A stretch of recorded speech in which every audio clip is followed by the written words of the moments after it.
안녕하세요. 매일 새로운 사연을 전하는 읽어주는 사연 라디오입니다. 구독과 좋아요, 많은 공유 부탁드립니다. 오늘의 사연 시작하겠습니다. 안녕하세요. 결혼한 지 12년 차인 40대 여성입니다.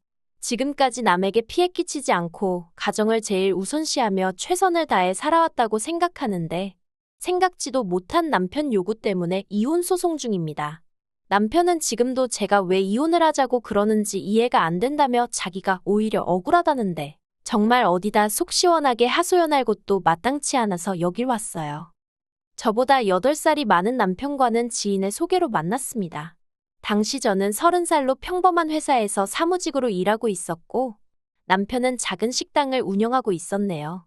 솔직히 이혼 소송 중인 상황에서 제가 남편을 어떻게 만났는지라던가 남편이 어떤 사람이었는지던가 뭐가 되었건 간에 보기 좋게 그럴듯하게 포장하고 싶은 마음은 추호도 없습니다. 그러니 모든 것을 허심탄회하게 털어놓을게요. 남편을 소개받을 당시 지인은 남편이 식당을 운영하고 있고 시부모님이 재산도 꽤 있다고 했어요. 그리고 저는 단순한 연애 상대를 찾는 것이 아니라 결혼을 전제로 한 진지한 만남 상대를 찾고 있었거든요. 그래서 상당한 나이 차이에도 불구하고 한번 만나볼까 하는 생각을 갖게 된 거지요. 그런데 그렇게 만난 남편과는 조건을 떠나서 8살의 나이 차이가 무색하리만치 말이 잘 통했습니다. 그동안 비슷한 나이대의 남자들과 만나면 늘 철들지 않은 어린애들과 이야기하는 것 같았는데 그런 면에 있어서 남편은 아주 다르더라고요. 대화의 주제 또한 얼마나 다양했는지 재테크부터 시작해서 정치까지 거침이 없었어요. 그래서 하루가 다르게 제가 먼저 남편에게 빠져들어갔네요. 그리고 그렇게 사귄 지 1년쯤 되던 해 남편이 저에게 프로포즈를 해왔습니다. 이미 남편이 하루빨리 프로포즈를 해주길 기다리던 저로서는 생각하고 말고 할 것도 없이 오케이였어요. 그런데 남편이 프로포즈를 하면서 하는 말이 서울 외곽이긴 해도 아파트도 이미 준비되어 있다고 하더라고요. 저는 거기까지 기대했던 것은 아니었기에 조금 당황스러우면서도 솔직히 기쁜 마음을 감출 수 없었습니다. 친정부모님도 이러한 상황을 알게 되시고는 처음에는 나이 차이가 많이 나서 부담스럽다 내키지 않는다 하셨던 마음이 조금 풀린 듯한 눈치였어요. 아무튼 그래서 남편이 집을 책임지고 제가 혼수를 책임지고 그렇게 식을 올리게 되었습니다. 하지만 막상 식을 올리고 얼마 지나지 않았을 때 저희가 살고 있는 아파트가 남편 명의가 아니라 시부모님 명의로 되어 있다는 사실을 알게 되었어요. 제가 남편더러 왜 시부모님 걸 당신 거라고 했냐고 따지니 어차피 돌아가시면 자기가 받을 거니까 똑같은 거 아니냐대요. 그러면서 덧붙이기를 세금이랑 여러 가지 문제가 복잡하게 얽혀 있다 보니 그렇게 된 거라며 너무 신경 쓰지 말랍니다. 그리고 저는 그때 결혼한 지 얼마 되지도 않은 신혼에 그런 문제로 다투는 게 왠지 남사스럽다고 생각했어요. 어디다 속 시원하게 어떻게 하는 게 좋을지 물어볼까도 생각했지만 한편으론 왠지 쪽팔린 것 같기도 하고 남들이 저를 멍청하게 볼까봐 걱정도 되대요. 그래서 나름대로 좋은 쪽으로만 생각하고 보려고 했습니다. 남편 말대로 언젠가 어머님 아버님이 돌아가시면 남편이 물려받을 텐데 너무 생각을 많이 하지 말자. 그렇게 스스로를 이해시키려고 했지요. 아무튼 이후로 저희는 어느 다른 부부들처럼 평범한 결혼 생활을 이어갔습니다. 좋은 날이 있으면 힘든 날도 있듯이 저희도 그렇게 웃고 울며 10년이 넘는 긴 세월을 함께 해왔지요. 그리고 솔직히 말이 나와서 말이지만 남편과 사는 동안 진지하게 이혼을 생각했던 적도 있어요. 그건 바로 아이가 유치원에 들어가던 시기에 남편이 주식을 했을 때였습니다. 저와 상의 한마디 없이 식당을 담보로 잡아 대출을 받았고 그 돈으로 주식에 투자를 했더라고요. 그리고 그 액수가 자그만치 7천이었습니다. 수습도 할 수 없을 만큼 일이 커지고 나서야 남편이 저에게 닭똥 같은 눈물을 흘리며 어떡하면 좋겠냐며 상황을 알려왔는데 단순히 화가 나는 게 아니었어요. 실망스럽고 한심하고 말할 수 없을 만큼 복잡한 심정이었지요. 남편더러 도대체 무슨 생각으로 그런 짓을 한 거냐고 물었습니다. 그랬더니 남편은 자기가 아무리 장사를 해도 벌어오는 돈은 뻔하다고 그래서 차라리 투자를 해서 한 방 딱 터뜨리는 게 낫겠다 싶었다대요. 그리고는 남편은 몇 번이고 이게 다 가족을 위해서 그런 거였다며 반대로 자기가 돈을 땄어도 이렇게 화가 났겠냐는 거예요. 정말이지 뻔뻔한 남편의 태도에 진저리가 날 정도였지만 결국 처음이자 마지막이란 말로 넘어가 주었네요. 어쨌든 애 아빠였으니까요. 그런데 마음을 좀 다잡고 살아보려던 찰나에 일이 생겼습니다.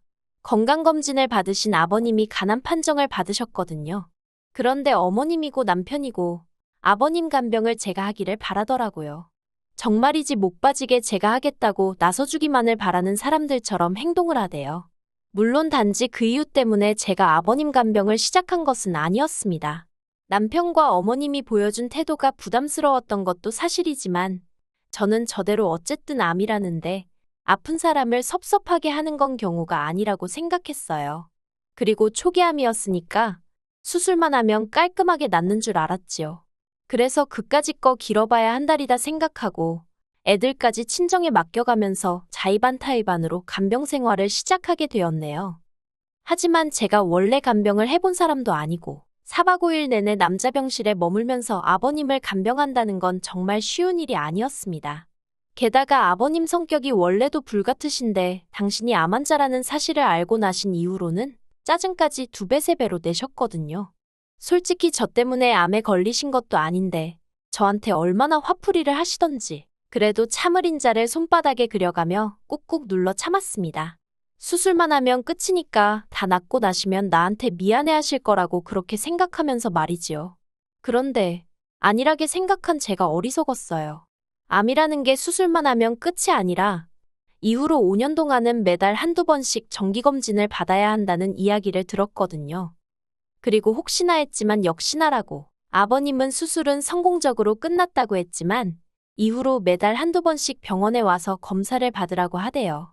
그래서 어머님 아버님은 대전에 살고 계셨는데 그 검사를 받기 위해서 매달 서울에 올라오셔야 했어요. 그런데 진짜 문제는 서울에 오실 때면 저나 남편이 두 분의 일거수일투족, 그러니까 한마디로 모든 걸 대신 해결해 주길 바라셨다는 거예요. 버스는 물론이고 택시조차 타기를 거부하셨습니다. 솔직히 제가 생각하기엔 대전이나 서울이나 크게 다를 것도 없다 싶었는데 말이에요. 그래서 한 번은 제가 전화로 병원 가는 길을 알려드릴 테니 한번 직접 가보시면 어떻겠냐 여쭙습니다. 그날 회사에서 이것저것 해결해야 하는 일들이 쌓여 있었거든요. 그랬더니 아버님이 지금 늙은 시애비더러 알아서 하라는 거냐며 어찌나 격분을 하시던지요. 그래서 그때부턴 남편과 제가 되는 대로 번갈아 가며 두 분을 모시고 병원에 다니고 그랬습니다. 하지만 그러면 뭘 하나요? 서울병원 그렇게 서울에 있는 병원을 맹신하며 열심히 다니시던 아버님은 결국 뼈에 암세포가 전이되어 돌아가셨습니다. 아버님이 담당 교수에게 몇 번이나 옆구리가 아프다고 말씀을 하셨는데 그럴 때마다 담당 교수가 그럴 수 있다며 별거 아니라는 듯 넘겼거든요. 보다 못한 제가 혹시 디스크일지도 모르니 MRI라도 한번 찍어보자며 동네 병원으로 모셨다가 거기서 전이 사실을 알게 되었네요. 그리고 그 사실을 알았을 땐 어떻게 손 써볼 방법이 전혀 없는 상황이었습니다. 그래서 결국 아버님은 투병 생활 3년 만에 세상을 떠나셨어요. 그런데 아버님이 돌아가시고 나니까 남편이 생각지도 못한 소리를 꺼냈습니다. 장례를 치르고 한 달쯤 지났을 때였어요. 남편이 저에게 할 말이 있다면서 분위기를 잡더라고요. 아버님이 남기신 유산과 본가를 정리하고 저희가 살고 있는 아파트도 팔아서 이사를 가자대요. 40평대 아파트를 구해서 어머님을 모시고 같이 살자고요. 그런데 사람이 너무 뜻밖의 상황을 맞닥뜨리니까 순간적으로 패닉 상태에 빠졌다고 할까요? 말도 제대로 안 나오는 거예요. 그리고 남편은 그 틈을 놓치지 않고 저에게 속사포처럼 자기 생각을 쏟아냈습니다. 어머님이 무릎도 안 좋으신 데다가 본가에는 아버님과의 추억도 많으시고 그런 곳에 혼자 계시게 하려니 자식으로서 마음이 편치 않다면서 모시고 살았으면 좋겠답니다. 어머님이 저를 시집살이 시키고 그럴 분도 아니고 오히려 아이들 키우는 데 있어서 저희가 어머님으로부터 도움을 받을지도 모른다면서요. 혼자서 얼마나 오래 생각을 했는지 말이 한번 끊어지지도 않고 그 입에서 줄줄줄 나오는데 기가 차대요. 저는 남편에게 모시고 사는 건 안 된다고 딱 잘랐습니다. 지금도 회사 다니면서 애 둘 케어하기도 힘들어 죽겠다고, 그런데 어머님까지 어떻게 모시고 살라는 거냐고요. 그랬더니 남편은 말이 모시고 사는 거지 집도 넓혀서 갈 거고 어머님이 생전 저한테 뭐 바라는 거 있으셨냐면서 저더러 무조건 싫다고만 하지 말고 좋은 쪽으로 생각을 좀 해보랍니다. 하지만 이건 뭐 생각해보나마나 한 문제였지요. 제가 남편더러 지금 어머님 연세가 얼마시냐? 앞으로 살다 보면 편찮아지실 거고 그러면 그 병간호는 또 내 몫이 될 텐데. 아버님 때 너무 시달리고 고생을 해서 그런지 이제는 엄두가 안 난다고 같이 못 산다고 했어요. 그러자 남편이 한다는 소리가 너 유산 받기 싫어? 그러는 겁니다. 아버님 돌아가시면서 현금 1억 정도 남기셨고 땅도 조금 있고 뭐 두 분이 사시던 아파트 그게 남편 말로는 몇 억은 한다대요. 그런데 솔직히 말해서 저 그 유산 그렇게 탐나지 않아요. 유산 받으면 뭐 그걸로 제가 제 옷을 사 입겠어요. 아니면 가방 하나를 마음 놓고 사겠어요? 결국엔 남편이 쥐어틀고 있을 거고 유산 받는다는 명분으로 고생은 저만 죽어라 할 게 뻔한데 제가 무슨 그 유산이 탐이 났겠어요. 그래서 남편더러 유산 안 받는 대신 안 모실 거라 했어요. 그런데 남편은 그때부터 전에 없는 폭언을 퍼붓기 시작했습니다. 저더러 이기적이고 철없는 여자라면서 저 같은 여자는 애들 엄마로서도 실격이래요. 애들이 나중에 뭘 보고 자라겠냐면서 나중에 저희 애들도 저를 버릴 거랍니다. 아버님 돌아가실 때까지 제가 제일 옆에 오래 붙어서 온갖 수발을 다 들어드렸는데 남편 기억 속에선 그런 건 다 어디로 간 건지 황당하더군요. 하지만 남편은 제가 말이 없는 이유를 제가 뭐라도 잘못해서 말을 못하고 있다고 생각한 건지 계속해서 말 같지도 않은 소리를 이어갔습니다. 저더러 40 넘어서 이혼녀 딱지 달면 어디서 저를 좋다고 하겠냐며 다니던 회사도 잘릴지 모른다나요. 그러면서 지금 이혼해봤자 네 손해야.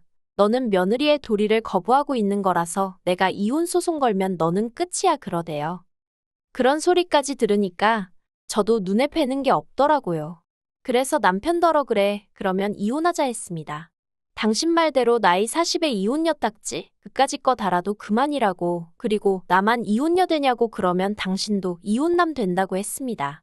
나이 50에 이혼남 딱지 달면 당신은 어디 가서 환영받을 것 같냐고 저도 똑같이 쏘아붙였어요.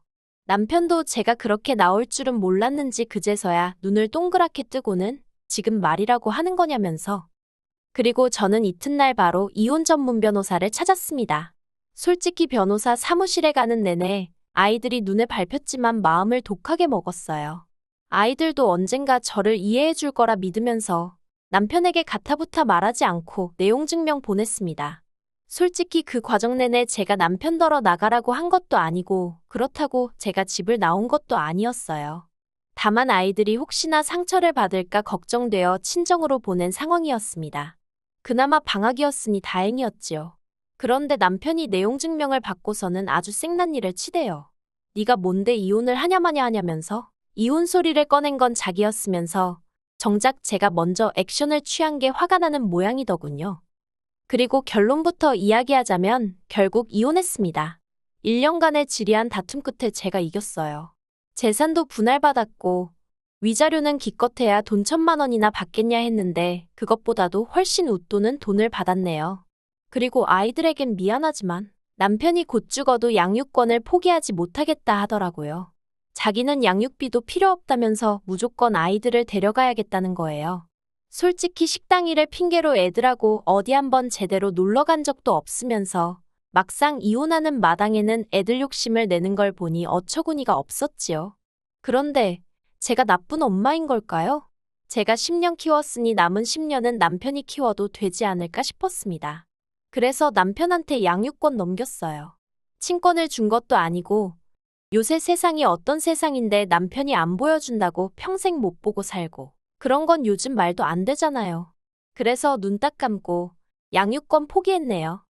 그런데 웃긴 게 남편과 이혼하고 완전히 남남이 되고 나서 얼마 지나지 않았을 때 어머님이 찾아오셨습니다.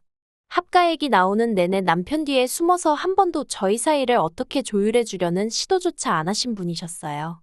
솔직히 말해서 어머님이 조금이라도 아들 내외를 걱정했다면 아들한테라도 합가 안 해도 된다. 아니 하다못해 천천히 해도 된다. 일단 네 와이프 마음부터 달래줘라. 그런 소리는 했을 것 같아요.